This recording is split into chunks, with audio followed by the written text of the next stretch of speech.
चलो मिलके चलो मिलके चलो 50% बहुजन समाज मिलके चलो।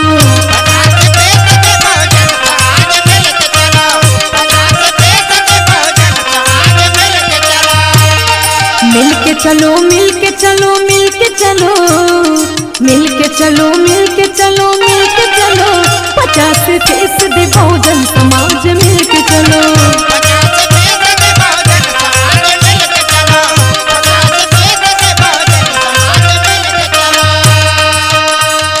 15% दुश्मन विदेश से आए हमारे ही देश में हमसे गुलामी करवाए।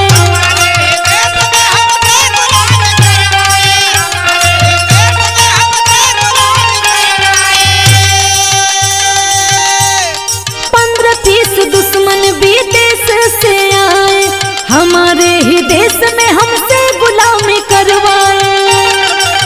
कि अब पहचान दोस्त दुश्मन की करके चलो, अब पहचान दोस्त दुश्मन की करके चलो 50% बहुजन समाज मिलके चलो।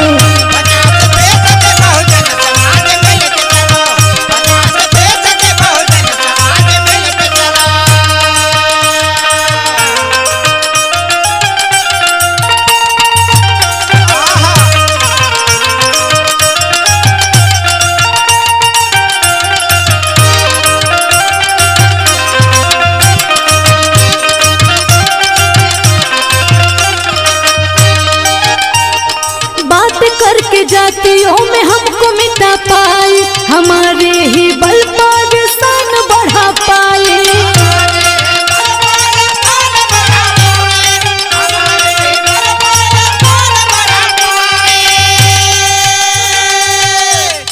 बात करके जातियों में हमको मिटा पाए हमारे ही बल पर शान बढ़ा पाए।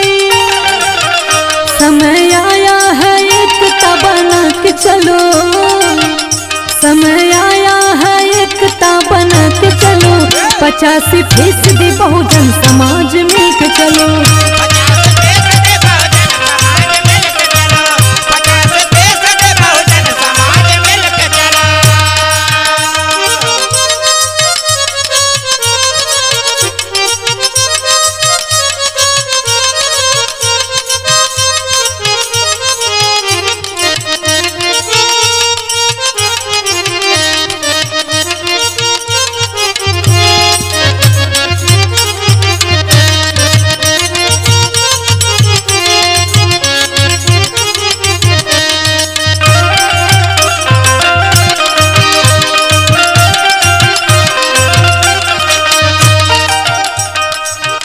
राम ने बहुजन समाज को जगाया, बाम सेफ DS4 BSP बनाया।